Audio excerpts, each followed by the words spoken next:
así. Pero bueno, vamos a la palabra en Salmos 26, 126:1. Es un cántico gradual. Dice, ¿ya están todos allí? Bueno, leo en el nombre del Señor Jesucristo. Dice, cuando el Señor hiciere volver la cautividad de Sión, seremos como los que sueñan. Entonces nuestra boca llenará de risa y nuestra lengua de alabanza. Entonces dirán las naciones, grandes cosas ha hecho el Señor con estos. Grandes cosas ha hecho el Señor con nosotros. Estaremos alegres. Goces en este salmo. Dice, haz volver nuestra cautividad, oh Señor, como los arroyos del Negev. Los que sembraron con lágrimas, con regocijo segará. Irá andando y llorando el que lleva la preciosa semilla, mas volverá con regocijo trayendo sus gavillas. Amén, gracias. Salmo 126. Impresionante, ¿cierto? Porque es un salmo que nos muestra a nosotros algo de gozo. Este salmo probablemente fue escrito después del exilio babilónico, alrededor del año 538 a.C. Se describe como un cántico del pueblo de Israel. Estos muestran como ese asombro de la salida del cautiverio al verlo como un sueño. Describen la alegría que ellos tenían al salir del exilio, la liberación de la cautividad en vista de una intervención divina. O sea, ellos estaban contentos, gozosos, porque quizás habían perdido la esperanza cuando estuvieron exiliados en Babilonia, que ustedes ya pueden conocer el texto. Cuando ellos estuvieron exiliados, ellos perdieron todo gozo y quizás perdieron hasta la motivación. Pero cuando salieron del exilio, ellos cantan este cántico porque lo ven como que es un sueño. O sea, volver a la libertad, volver a ser libres. Y eso, como lo dice aquí en la introducción, ellos tenían eso como si fuera Dios. No lo podemos creer. No lo podemos creer. Tanto dolor, tanto sufrimiento, tanta angustia allá en el exilio, y hoy estamos en libertad. Por eso cuando el Señor nos haga salir de la cautividad, seremos como los que sueñan. ¿Cierto? Y hay una canción que lo dice de esa forma: cuando el Señor hiciere volver la cautividad, seremos como los que sueñan. Y nuestra boca se llenará ¿de qué? De risa. Y nuestro llanto de alabanza, nuestro canto.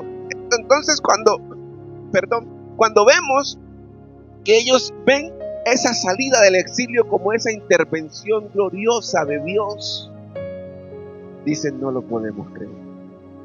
O sea, es como cuando usted le dice a alguien que se ilusiona usted con algo y le dice al que está al lado, pellizqueme para ver si es que estoy despierto.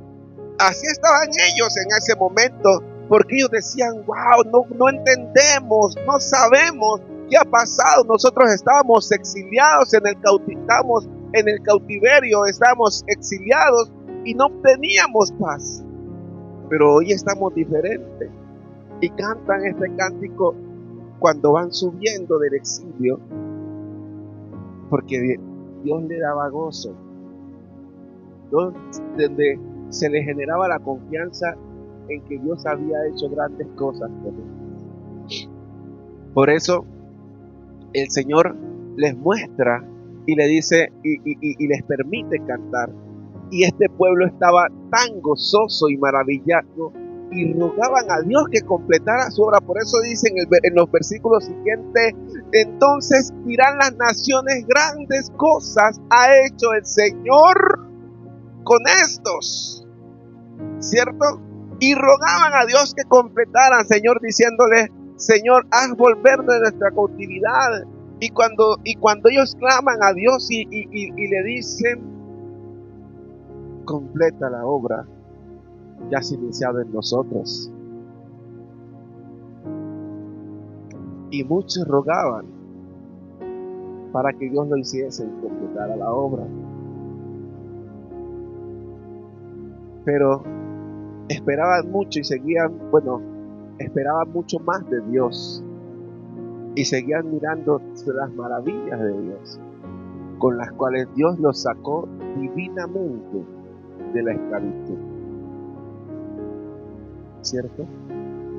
El pueblo jamás pensó que se levantaría de esa situación en un momento dado. Quizás habían perdido la esperanza, pero Dios, que es fiel con quienes le buscan, les hizo vivir algo parecido a un sueño. Israel fue a la cautividad por desobediencia. Dios le había hablado a Israel. Dios rescata a Israel de Egipto. Y durante todo el viaje de Israel a la tierra prometida, Israel desobedecía. Dios les hablaba una cosa y Israel hacía otra. Hacía lo que quería. Dios les mostraba una salida y ellos conocían el poder de Dios y hacían lo que les daba, los que se les venía en gana. Hasta llegar a este tiempo, aún mire, año 538 antes de Cristo, el pueblo llegó en desobediencia y fue cautivo en Babilonia. Y lo hablaron los profetas. Y los profetas le dijeron, van a ser cautivados. Van a ir al cautiverio. ¿Por qué? Porque han sido desobedientes. Dios les estaba dando una opción y ellos seguían haciendo lo que ellos querían. Y esa situación los hizo ir en cautiverio, que luego ellos, cuando Dios los rescató por mano divina, recuerdo que uno de ellos fue Ciro, cuando los hizo salir de Babilonia.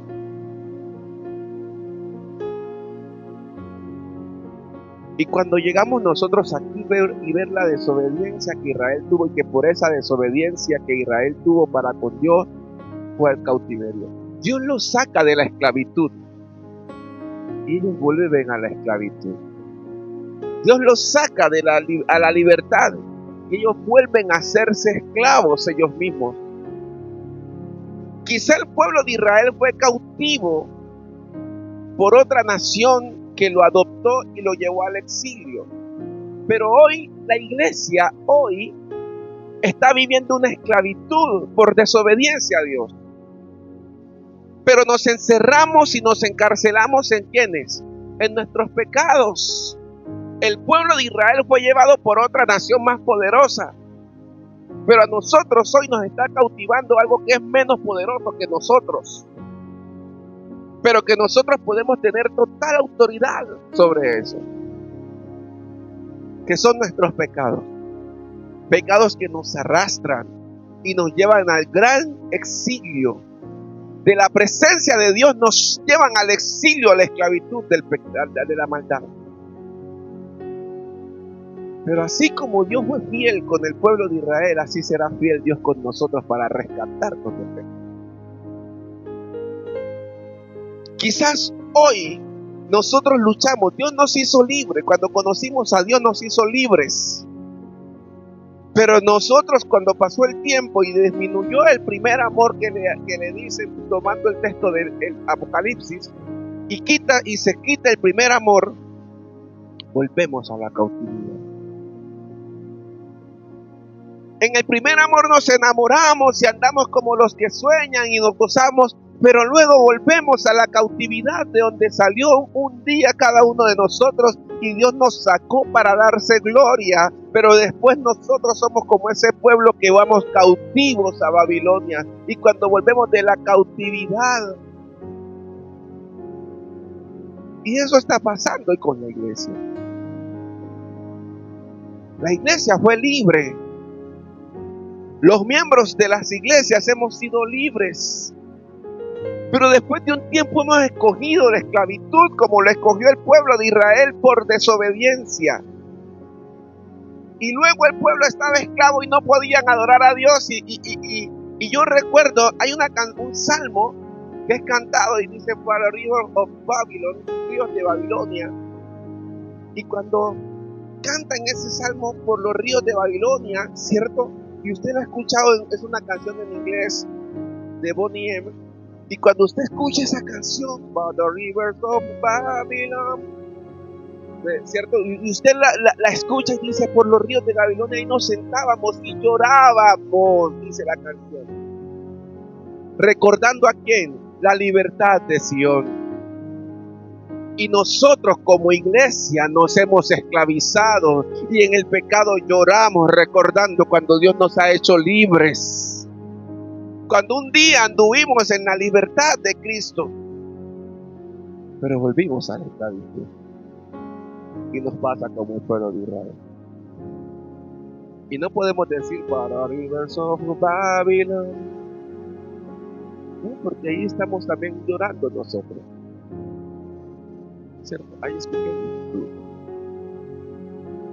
Entonces cuando llegamos nosotros, iglesia, y vemos una iglesia hoy que está cautiva por las emociones, por el pecado, por lo que yo quiero para mí, no para el Señor, porque estamos más enfocados, nos hemos vuelto egocéntricos.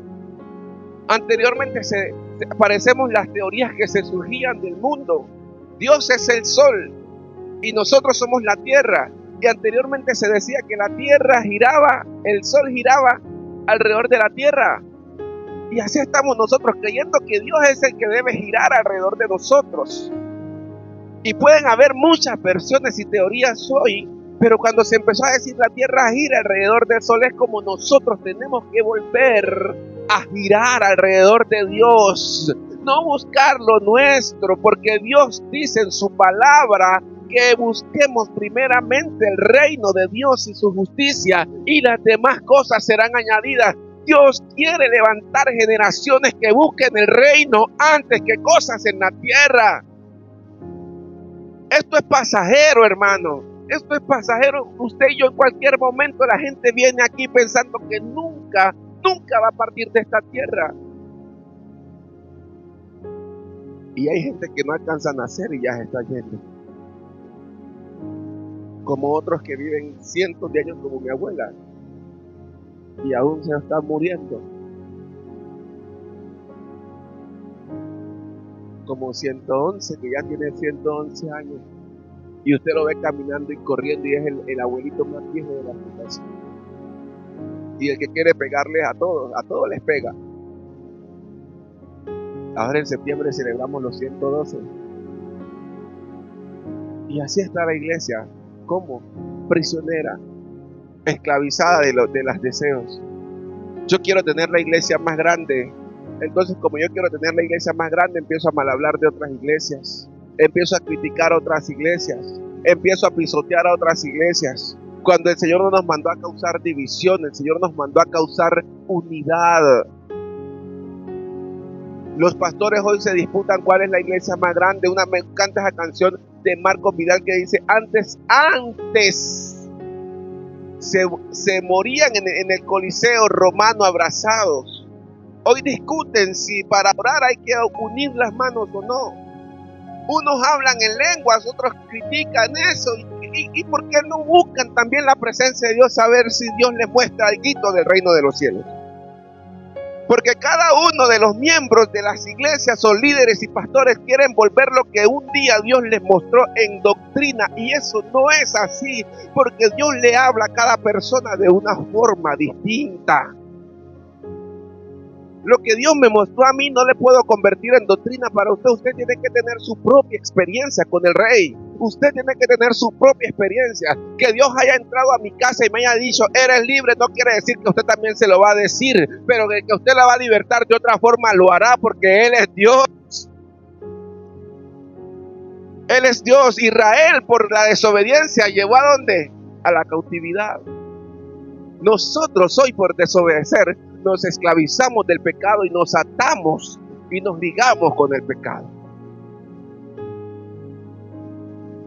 Crea que esto es una palabra que a mí me está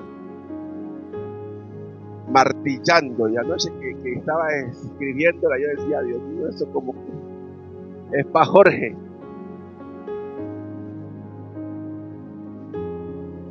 Sí. Sí.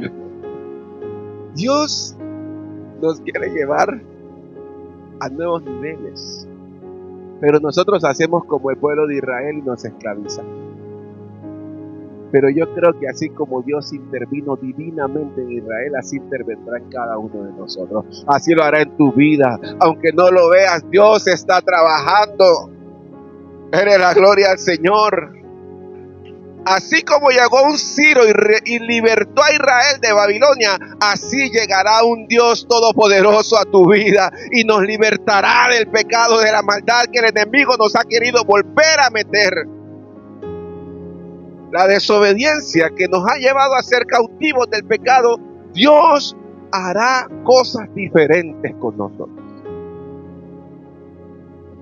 Ya no había más esperanza para Israel. Ya no había más esperanza. Estaban aplastados por un pueblo más poderoso, hermano. El pueblo estaba prisionero de un pueblo poderoso. ¿Quién podría rescatarlos si ya no tenían fuerza? Estaban dedicados, por eso en los ríos de Babilonia llorábamos recordando que ha sido una libertad. Y nos pasa a nosotros que cuando fallamos a Dios lloramos recordando que Él nos ha hecho libres y estamos nuevamente esclavos. Y hay gente, ¿cuánta gente no habrá en el mundo diciendo: yo quiero ser libre, yo quiero dejar esto, yo quiero dejar el pecado, yo quiero dejar de hacer lo que estoy haciendo? Pero un día fue desobediente, pero aunque fue desobediente, Dios quiere rescatarlo del pecado porque Dios es un Dios justo. Hay gente que está atada a la droga, al homosexualismo, al hurto, a la fornicación, al adulterio. Hay gente que está atada, hay mucha gente al alcoholismo. Hay ataduras que nos llevan a la prisión y cuando caemos en esas ataduras salir no es fácil. Porque lo que Dios hizo un día tan fácil, ya nosotros volviendo a caer, dice Hebreos 10 que no queda más expectación sino de juicio y fuego airado de Dios que ha devorado a los pecadores. Pero yo creo en un Dios misericordioso que sabe la lucha que usted y yo tenemos adentro, que queremos servirle, que queremos serle obedientes, que queremos serle fiel y por esa lucha nos liberta divinamente como lo hizo con el pueblo de Israel.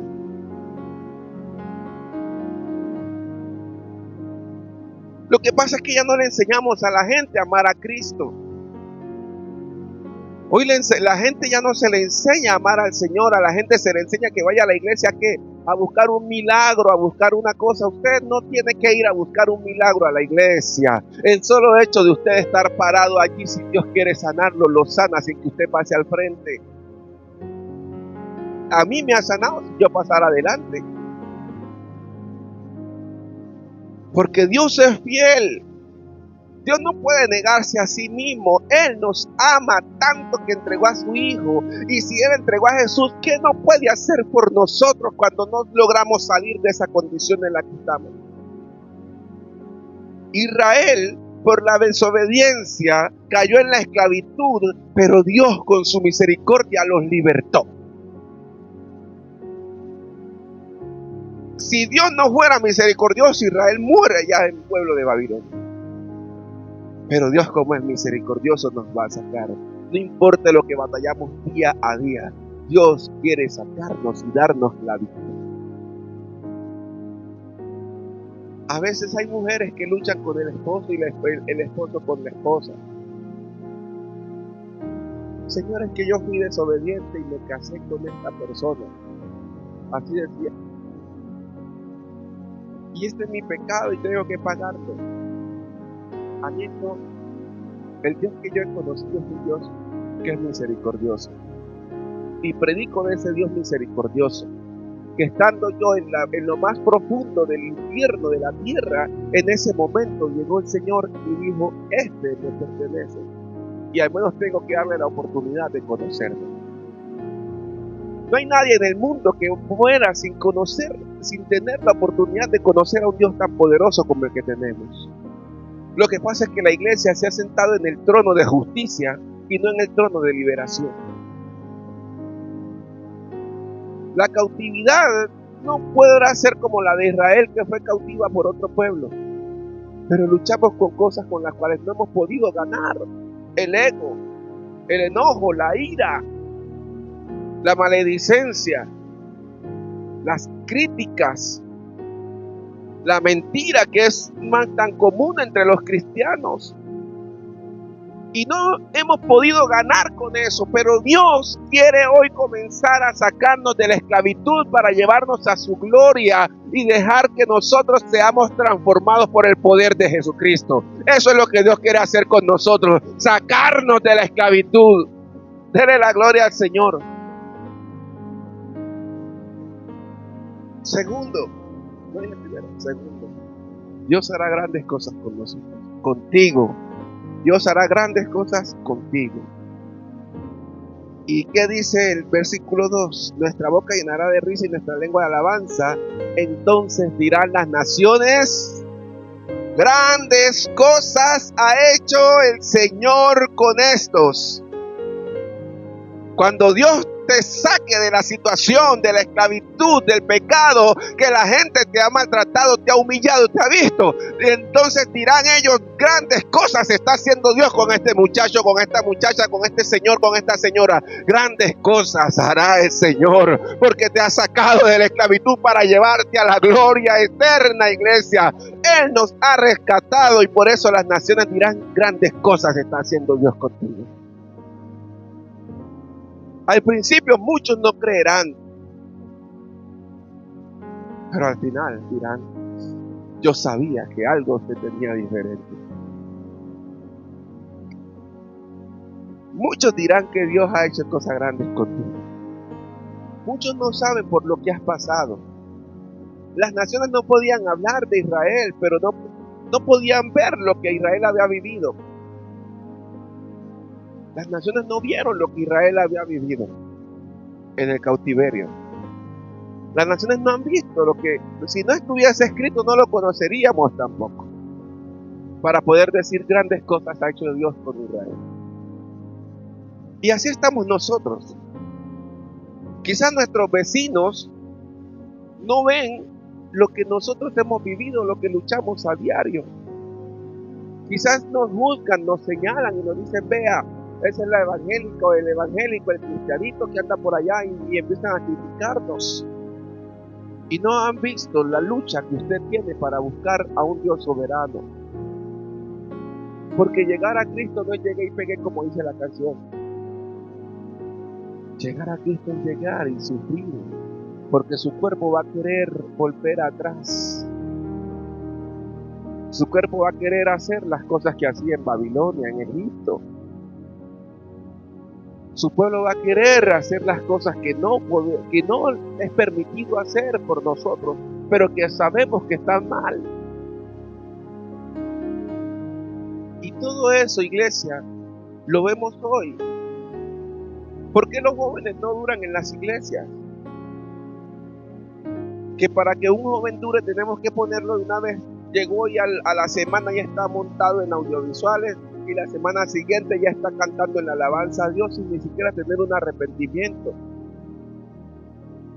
Ya no tenemos arrepentimiento. Ya no se habla del arrepentimiento. Y por eso aún seguimos en los altares. Y nosotros no tenemos la convicción de que Cristo nos ha llamado.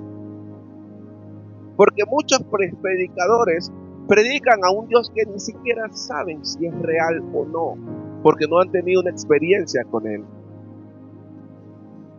La iglesia no puede seguir predicando a un Dios vacío. La iglesia no puede seguir predicando a un Dios que no tiene gloria. La iglesia tiene que predicar a un Dios que tiene el poder sobre toda la tierra. Ese es el Dios al que usted y yo servimos, un Dios glorioso que aún yo estando en pecado me dice: ojo, Jorge, levántese, sigue y deje la pendejada. Discúlpeme la expresión. Y yo diciendo: Señor, perdóname porque soy humano. No, Señor, no se excuse en eso, porque a Pablo le dijo: bástese mi gracia, porque mi poder se perfecciona en tu humanidad, o sea, tu debilidad de ser humano. ¿Sí? Y por eso no hemos llegado allá. Y muchos nos ven y nos señalan, nos critican, nos buscan. Y hay donde uno comete un error. Tan bonito que predicaba, pero vea lo que no anda. Pero Dios hace cosas grandes con quienes lo buscan. Dios te ha permitido batallar. Dios te ha permitido luchar con nuestras debilidades.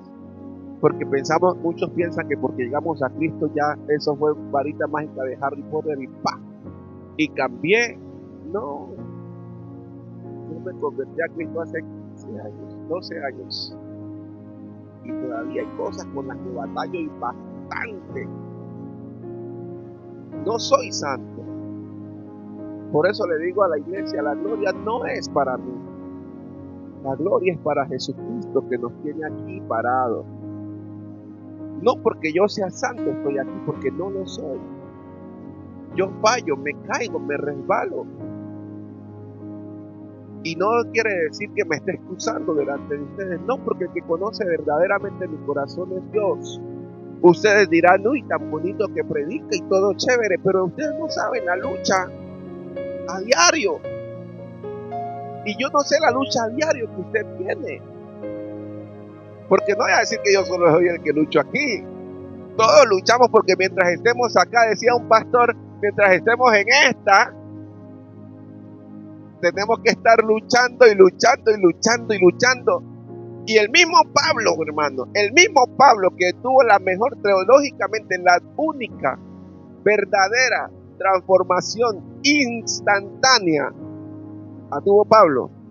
Y le decía, con mi pensamiento estoy adorando a Dios y con mi mano estoy sirviendo al pecado. Porque a veces nosotros nos enfocamos y la gente no ve tus luchas, sino que ve el cascarón que anda en la calle. Y no sabe que ese cascarón está luchando como está luchando el vecino, para hacerle fiel al Señor, para hacerle obediente. Y esa es la generación que Dios va a usar. Es la gente que Dios va a levantar. Todo dolor, tercero, todo dolor ocasionado por el pecado o por la prueba será lo que Dios usará para regar y hacer crecer tu llamado, tu ministerio, tu propósito. Esas lágrimas, por eso dice el versículo 5, los que sembraron con lágrimas, con regocijo, Señor. Esas lágrimas que hemos luchado, que hemos llorado, luchando contra el pecado. Esas lágrimas que hemos luchado, que hemos llorado, luchando contra la adversidad, luchando contra un propósito, luchando contra las cosas que tenemos aquí en la tierra. Esas lágrimas que hemos derramado son las que Dios usará para hacernos crecer y regar el jardín en el cual nos vamos a desenvolver para poder hacer cosas grandes, y que la gente puede decir, cosas grandes ha hecho el Señor con eso. Esas son las lágrimas, los que sembraron con lágrimas, los que están llorándole al Señor. Señor, yo no quiero ser igual, yo quiero ser diferente. A esas personas son las que Dios usará para regar la semilla y hacer crecer y brotar un retoño. No son en vano las lágrimas que hemos derramado. Quizás no vaya a una iglesia o no estés en una iglesia, pero llora. Hay gente que llora porque no tiene a Dios y quiere conocerlo y no hay quien llegue a su casa. Y esas lágrimas son las que Dios usará para llevar la semilla, para regar esa semilla. Aunque hayas llorado porque no has podido salir del cautiverio, Dios hará una intervención divina y traerá gozo sobre tu vida. Yo no sé si usted está convencido, pero yo sí creo. Yo creo en el nombre de Jesús que esas lágrimas que hemos derramado, esas lágrimas que han soltado, esas lágrimas que se han pegado, esas lágrimas que no nos han dejado avanzar, son las que Dios usará, porque nosotros hemos creído que no vamos a salir adelante, pero esas son las lágrimas que Dios usará para regar la semilla. del propósito de nuestras vidas, se convertirán en cánticos de alegría cuando Dios nos saque de ese cautiverio. Dice el Salmo empezando: cuando Dios nos haga volver de la cautividad,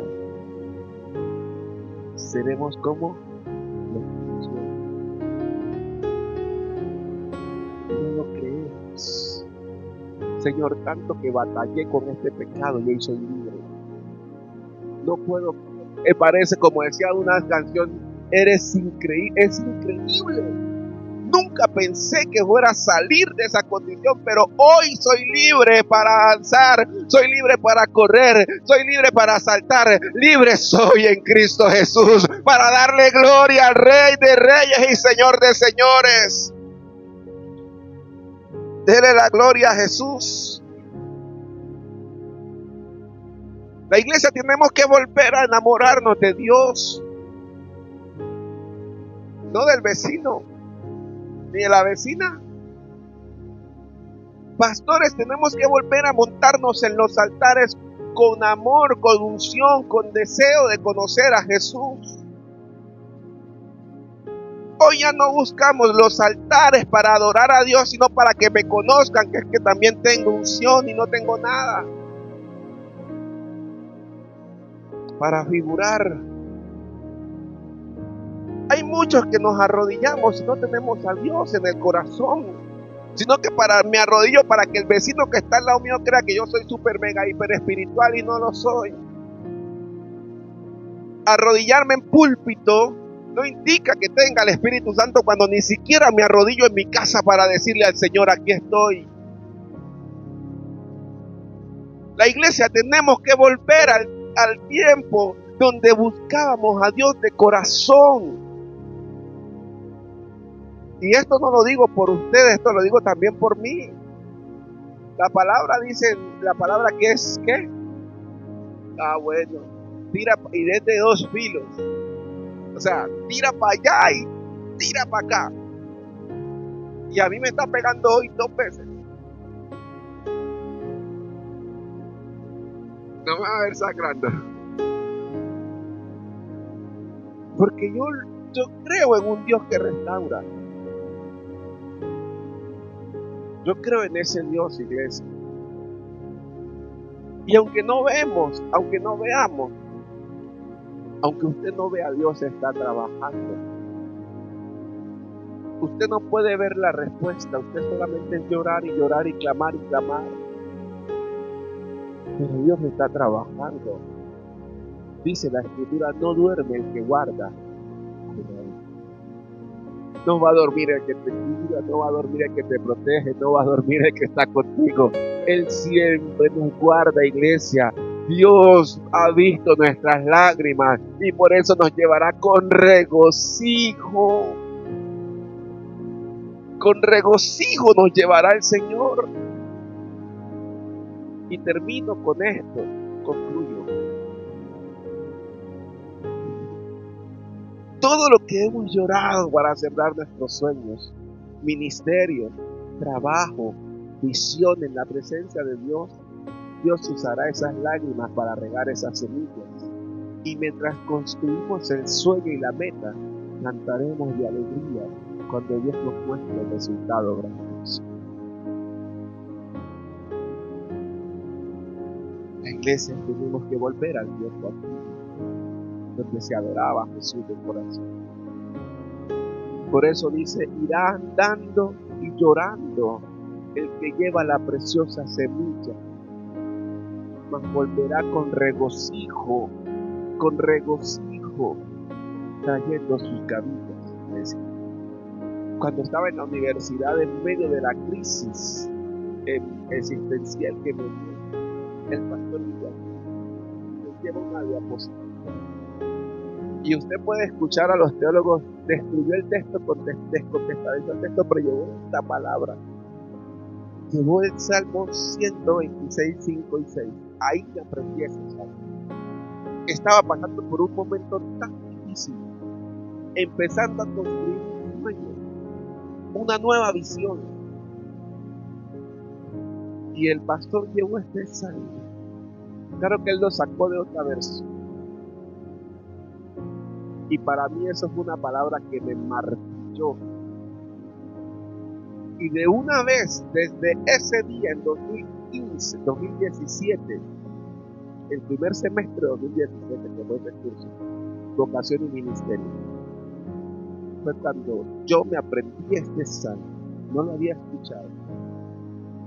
Y esa palabra para mí fue tan fuerte. Porque decía, los que sembraron con regocijo serán. Hermano, usted puede haber derramado todas las lágrimas, pero va a salir de esa situación. Va a salir de esa situación. Dios no se ha olvidado de nuestras lágrimas. Dios no se ha olvidado de lo que hemos llorado para salir de la esclavitud. Así como el pueblo de Israel lloraba recordando a Sion, así Dios nos mira con ese gozo y nos va a sacar de cualquier esclavitud donde estemos. No importa iglesia, no importa donde estemos, no importa donde el enemigo nos haya metido, no importa donde nuestra desobediencia nos haya llevado. Dios quiere glorificarse y magnificarse en cada uno de nosotros y llevarnos en una intervención divina para que cantemos de alegría y nos gocemos en su nombre, porque a eso nos llamó el Señor, a gozarnos. Tus lágrimas, lo que hemos derramado, no será en vano, porque Cristo usará eso para darnos gozo y volveremos con regocijo trayendo nuestras gavillas. Ese es el Dios que servimos.